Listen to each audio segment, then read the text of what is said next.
তো ফরেস্ট বাংলার পক্ষ থেকে সবাইকে জানাই আন্তরিক শুভেচ্ছা এবং স্বাগতম। তো দেখুন, আজকে আমি কোনো প্রকার সিগন্যাল আপনাদের সাথে শেয়ার করিনি এবং আমি আপনাদেরকে একটি সতর্ক করেছিলাম যে মার্কেট আজকে ব্রেক ডাউন অথবা ব্রেক আপ হবে। তো এইটির কারণেই কিন্তু আমি কোনো প্রকার সিগন্যাল আপনাদের সাথে শেয়ার করিনি, কারণ আজকে মার্কেটে বিশাল একটা মুভমেন্ট হওয়ার কথা ছিল। আমি মার্কেট অনেক অ্যানালাইসিস করে দেখেছি, তারপরেও আমার কাছে মনে হয়েছে যে আজকে কোনোভাবেই মার্কেটে এন্ট্রি নেওয়া যাবে না। তো দেখুন কি কি কারণে এই রিস্কটা হয়েছে সেই বিষয়গুলো নিয়ে আমি একটু ডিসকাস করি, তাহলে আপনারা ক্লিয়ার বুঝতে পারবেন। তো প্রথমত হচ্ছে মার্কেট যখন আমি সতর্ক করি তখন মার্কেট কিন্তু ছিল এই যে এখানে 2940-এ মার্কেট ছিল। তার মানে এখানে দেখুন 200 মুভিং অ্যাভারেজ অনুযায়ী এখান থেকে কিন্তু মার্কেট উপরে উঠে যাওয়ার কথা, কিন্তু মার্কেট উপরে উঠে যায় নাই, মার্কেট ওইখান থেকে ডাউনের দিকে চলে আসছে। আর যেহেতু এখানে একটা আপনার লেভেল আছে, দেখুন এই লেভেলটা আমি দেখাই, এখানে মানে ব্রেক আউটের যে একটা লেভেল, এই ব্রেক আউটের লেভেলটা আমি দেখাই। এই যে এখানে হচ্ছে এটা ব্রেক আউটের লেভেল, এই যে এখানে দেখুন এটা একটা ডাউনের দিকে ব্রেক আউটের লেভেল।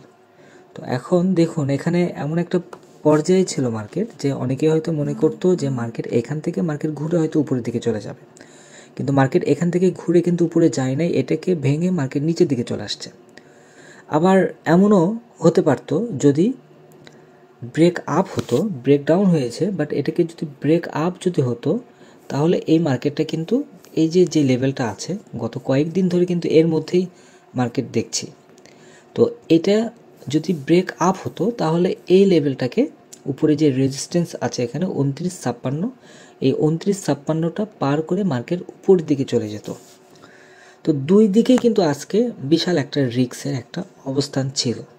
তো যার কারণে আমি দেখলাম যে না, আজকের দিনে অন্তত কোনো প্রকার ট্রেড করা যাবে না, এবং আমি আপনাদেরকে সতর্ক করে দিয়েছি যে না, আজকে এখানে এন্ট্রি নেওয়া মানে বোকামি হবে সম্পূর্ণই। আর এখানে দেখুন অনেকে হয়তো ভেবেছে যে মার্কেট নিচের দিকে চলে আসছে, এখানে একটা সাপোর্ট একটা লেভেল আছে, এই যে এখানে দেখুন কিছু সাপোর্ট লেভেল আছে, এই যে এখানে 2916-তে সাপোর্ট লেভেল আছে। তো এই সাপোর্ট লেভেলে এখানে এসে যারা বাই এন্ট্রি দিয়েছে তাদেরও কিন্তু এখানে লস হয়েছে, বিগ একটা অ্যামাউন্ট কিন্তু এখানে লস হয়েছে। এখানে দেখতে পাচ্ছেন অনেক নিচে কিন্তু মার্কেট চলে আসছে। আবার অনেকেই হয়তো মনে করেছেন যে মার্কেট নিচে আসছে, এখানে এসে আবারও হয়তো সেল এন্ট্রি নেবে, যে আরও হয়তো মার্কেট নিচে যাবে, কিন্তু মানে সেল এন্ট্রি নেওয়ার পরে হয়তো দেখা যাচ্ছে মার্কেট আবারও উপরের দিকে চলে যাচ্ছে। তো এটা একটা মানে বিভ্রান্তিকর একটা পরিবেশ হয়ে আছে মার্কেটের, যার কারণে আজকে আমি কোনো প্রকার ট্রেড আপনাদের সাথে শেয়ার করিনি। আর সবচেয়ে বড় যে ব্যাপারটি সেটা হচ্ছে এখানে দেখুন আমি একটি লাইন টানি, এই লাইনে কিন্তু আরও ক্লিয়ারভাবে আপনারা বুঝতে পারবেন। এখানে দেখুন এই যে লাইনটা যে টানলাম, এই লাইনটা দেখুন অলরেডি কিন্তু এখানে একটা ব্রেকআউট কিন্তু হয়ে গিয়েছে, মানে ব্রেকডাউন। তো এখানে অলরেডি ব্রেকডাউন হয়েছে, দেখুন এখানে কিভাবে এখানে এই লাইনটা আমি টেনেছি, সেই টানা অনুযায়ী দেখুন এখান থেকে মার্কেট কিন্তু পড়ার মতো একটা অবস্থান হয়ে আছে, কিন্তু তারপরেও এখানে কোনো প্রকার এন্ট্রি নেওয়ার মতো পজিশন ছিল না, যার কারণে আমি আপনাদের সাথে কোনো প্রকার সিগন্যাল শেয়ার করি নাই। এটি হচ্ছে মূলত ব্যাপার। তো অবশ্যই ভেতরে ধৈর্য থাকতে হবে। মার্কেটে বসে থাকার পরেও, অ্যানালাইসিস করার পরেও আমি আজকে কোনো প্রকার ট্রেড ওপেন করিনি, শুধুমাত্র এই ব্রেক আউট বা ব্রেকডাউন হওয়ার কারণে। আর এখানে মেইন যেই ব্যাপার সেটি হচ্ছে যে কোনো একটা মার্কেট নির্দিষ্ট একটা জোনের মধ্যে থাকার পর ওই জোন থেকে তার বের হতে হবে। যেমন ধরুন এই যে এখানে একটা জোন ছিল, এখানে আপনারা হয়তো দেখতে পাচ্ছেন এখানে একটা নিচে একটা জোন আছে, এই যে এই জায়গাটায় খেয়াল করে দেখুন এখানে একটা জোন আছে, এর উপরে যদি ধরি তাহলে এটা আরও ক্লিয়ারভাবে বুঝতে পারবেন। এই যে এখানে একটা জোন আছে, তো এইরকম প্রত্যেকটা জায়গাতে একটা করে জোন আছে। কিছুদিন ওই এরিয়ার মধ্যে মার্কেট থাকে, দেন সেখান থেকে ঘুরে বাইরে চলে যায়। তো এই হচ্ছে মূলত ব্যাপার।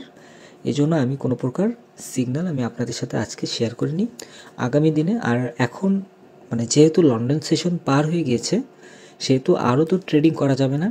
আগামী দিনে লন্ডন সেশন শুরু হওয়ার আগে এবং লন্ডন সেশনের মধ্যে এর মধ্যে ভালো কোনো এন্ট্রি পয়েন্ট পেলে দেন আমি আপনাদের সাথে শেয়ার করব। আর যেই এন্ট্রি পয়েন্টটা পাবো সিগন্যালটি, সেটি সঠিক সিগন্যাল পাওয়া মাত্রই শেয়ার করব। আর আশা করছি প্রফিট হবে। তো ভিডিওটি যারা নতুন দেখছেন তারা অবশ্যই টেলিগ্রাম চ্যানেলে জয়েন করবেন, আর যারা টেলিগ্রাম অলরেডি জয়েন আছেন ভালো লাগলে ভিআইপি চ্যানেলে জয়েন করতে পারেন। ধন্যবাদ সবাইকে ফরেক্স বাংলার সঙ্গে থাকার জন্য।